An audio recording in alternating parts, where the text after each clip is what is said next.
The Manipur District Students Association, in short SDSA, has threatened to initiate boycott and shutdown of all government offices within the district if the government fails to reconsider and revoke the order declaring March 30th and 31st as working days.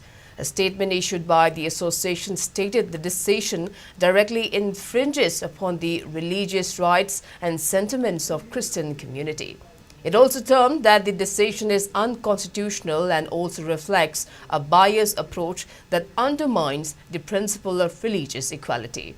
It further pointed out that March 31st coincides with Easter Sunday, a day of immense significance for Christians worldwide. It acknowledged the need for government smooth functioning and its efforts to maintain administrative efficiency. However, the SDSA construed the decision rather biased as religious festival of Holi and Yaukshang were left unaffected, though they fall on weekdays, but declaring Easter Sunday as working days on the pretext of smooth functioning of offices.